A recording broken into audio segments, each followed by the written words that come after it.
So, ayun guys, pagkatapos natin mailatag yung tubo, kailangan itali natin sa bakal. Or pagdating dito, kung wala pa siyang kagaya nito na nakapasok sa utility box, takuan natin para ito hindi lumabas. Bali guys, kung napapansin nyo, nilagay ko sa ilalim ng bakal yung mga abang kong PVC. Kasi ang problema natin sa pipe ay medyo manipis siya. Kamustahin natin yung mga trupa dito sa kabila. Ayan o. Tuloy-tuloy yung kanilang paghalo. Yan, blessed morning everyone. Welcome back ulit sa aking YouTube channel. Dito ulit ako sa aking project. Bali, dito pala ako natulog guys. Sa Cavite. Kasi medyo malayo kapag uwi pa ng Caloocan. At least pag dito ay medyo makakagawa tayo ng maaga. Pero yung medyo mga tahimik or hindi maiingay na mga gagawin kasi nga marami ng mga dito, mga bahay sa katabi. So yung gagawin ko ngayon, gawa tayo kasi dito tayo sa second floor. Bali dito ako natulog sa second floor. Dito sa ground floor, ilalatag ko na yung mga pipe ng mga outlet. So dito pala lipat na yung panel board natin guys. Dito na yung ating panel board. Yan, yung part na to. So hindi na doon. Dati kasi doon inabang. Pero hindi maganda at lalong mahirap gawin kasi nga yung doon biga ay hindi napababaan ng mga PVC papunta sa panel board din para makapag-access yung mga wire pataas. So ngayon ay dito ko sinuggest. Ayan, na-ready ko na to. May cabinet yan sa taas doon natin nilagay yung panel board. So dito may isang countertop outlet, then dito yung kanyang supply ng range, then range hood dyan sa taas. Ito kasi counter to diretso dito yung sa lutuan, then dito na yung sa kanyang hugasan, then dito ref. So itong switch na to ililipat yan sa kabila dito.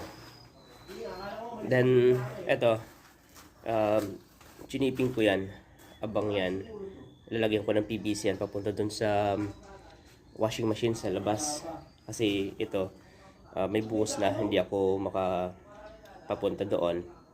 So dito na lang tatagos ko na lang yung doon pipe sa kabila kasi nga dyan naman yan sa kabila yung location ng washing machine. Then dito outlet din, dito outlet yan, naka-ready na. So elbuhan ko na lang yan. Dito ay meron akong chiniping. Mali ito kasi papunta sa switch supply yan, magiging supply nung ilaw sa labas nitong bahay. Bali itong switch na to lilipat din yan dito kasi yung palo ng pinto yung bukas papunta dito. Then yung para sa 3-way switch ng aking ilaw sa hagdan, papadaan ko dito.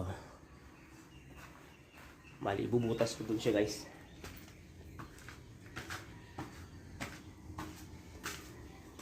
Ibubutas ko dyan, papupuntahin ko doon sa utility box na yun para sa switch nitong hallway.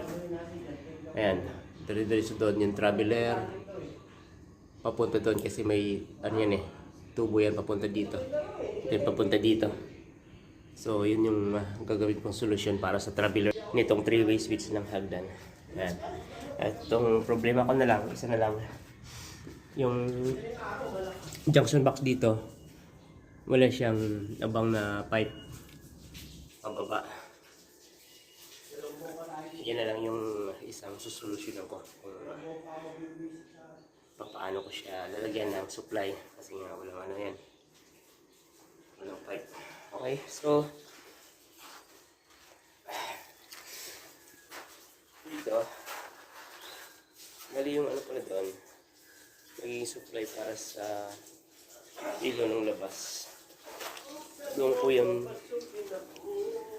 So yung yan yun guys, yan. Yan yung tubo na yan para sa supply ng ilaw sa labas ng bahay. Yan, pinaikot natin dun. Dun. Itatabi ko siya dun sa tubo ko para sa feeder line. So magbabox ako doon. O square box. Then yung para sa supply nung etong main line, pipick upin ko dun sa likod. Then elbow pababa. Packet ulit dun sa NEMA enclosure. Then ito, pipe na yan para sa doorbell. Yan, nakalagay na yan doon. So binaon natin sa part na yan kasi nga may hagdan dyan para hindi matamaan. So yung wall lamp natin, ang inabang natin ay yung poste na yan. Then yung poste na yan dun sa gilid. So So basic na pag layout lang guys. Medyo mabilis na lang ito kasi nga na-prepare ko na. Yan. So mag-i-elbow muna ako ng pipe habang maaga pa at wala pa yung iba nating mga kasamahan.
Sa 2027, makakabili na rin kami nito. December.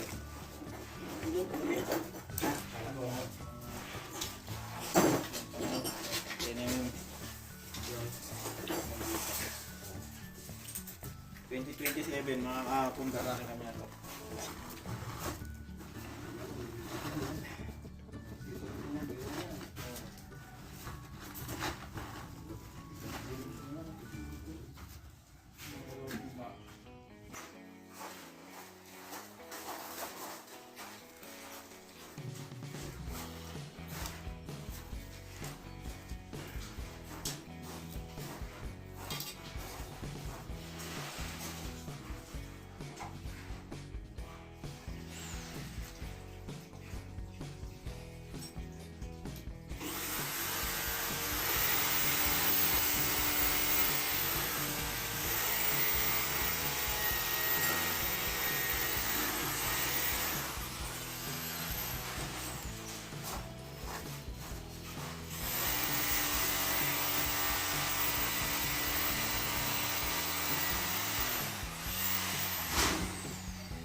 Pakita yung mukha mo.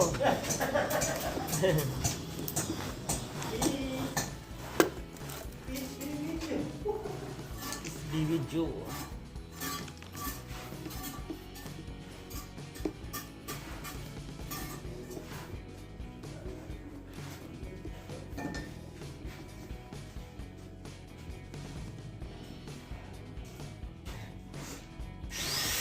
Kita ka din. Makikita ka ng misis mo. Sabihin, sipak ng asawa ko. Ben, sabihin ng asawa mo, sipak talaga ng asawa ko.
Saan? Binasok mo, Ben! Sabi ko po, sa ulo.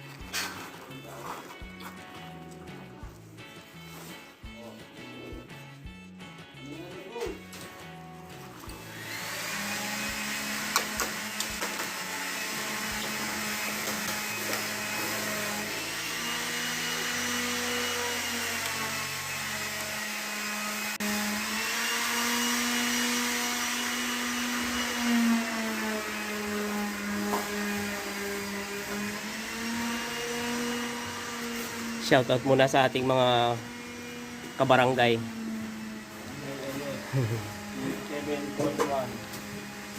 Sa ating mga masisipag na mga construction boy.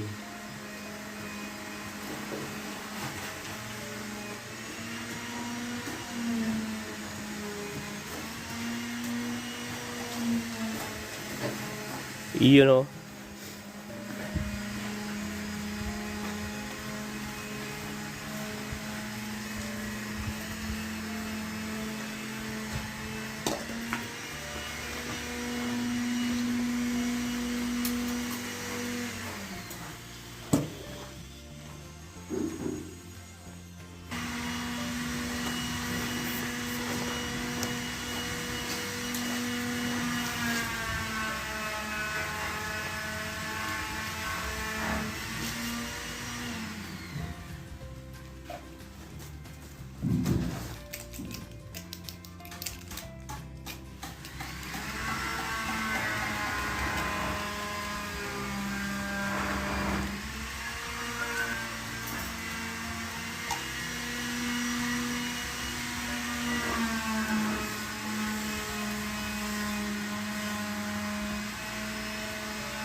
So, ayun guys, pagkatapos natin mailatag yung tubo, kailangan itali natin sa bakal.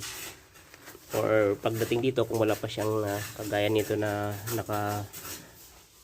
nakapasok sa utility box, takuan natin para ito hindi lumabas. Yan, yan o, kahit anong apak-apak dito ng mga nagbubuhos, hindi yan lalabas. So wala kang pangamba na yung tubo mo, pagbalik mo, kung halimbawa hindi mo siya nabantayan na habang binubuhusan, wala kang pangamba na lalabas yan. Kasi yan o, hindi yan tutulak dito. So yun, ganun yung mga pamamaraan natin na ginagawa guys.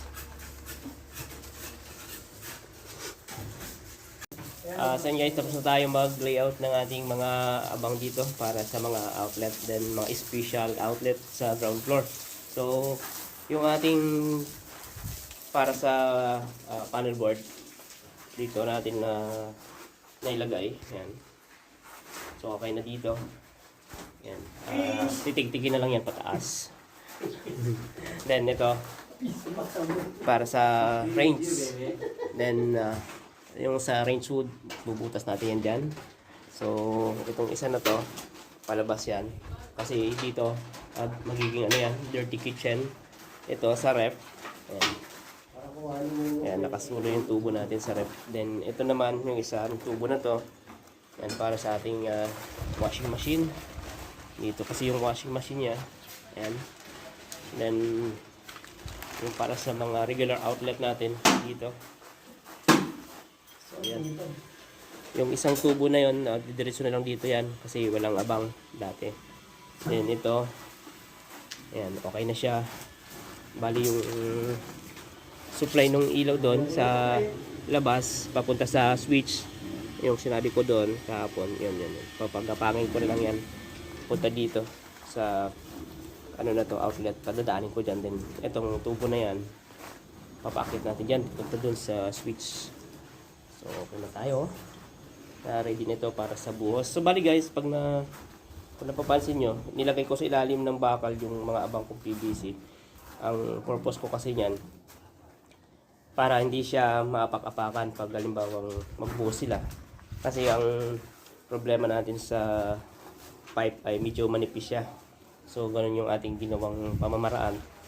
Kailangan na sa ilalim siya ng bakal para safe din. Kasi baka hindi maiwasan na may UP o maapakan. So kung ano yan, kung halimbawang makapal yung ating PVC, wala tayong pangamba na maapak-apakan kahit dito lang natin ilagay sa taas, okay lang yun. So yun lang ang ating video ngayon para sa mga newbie. Yan, sa mga baguhan. Ito ang ating painter. Shout out. Peace. Then kamustahin natin yung mga trupa dito sa kabila. Ayan o. Tuloy-tuloy yung kanilang paghalo. Kasi nagbubuhos pa sila dun sa grahe. Ayan. Yan, sa mga pamilya po nila dyan sa Isabela, wag po kayo mag-alala. Malulusog po sila dito. At yan o, malalakas. Oh. Ayan. Nagbabalak sila mag-swimming ayos Lapit natin yung dagat dito. So ito ay nasa Naik, Cavite guys. So ganda ng klima dito lalo pag umaga. Malamig-lamig. At hindi rin malamig maligo kasi yung tubig dito ay mainit. So yun ang sunod natin dyan. Wiring dito ng ilaw. Then ayun nga, sa panel board yung mga abang ko, riser, papunta sa second floor then sa third floor. So dito sa taas, so tutuloy ko na yung pag-wiring doon. So dito muna ang ating video guys. Maraming salamat. God bless. Shout out!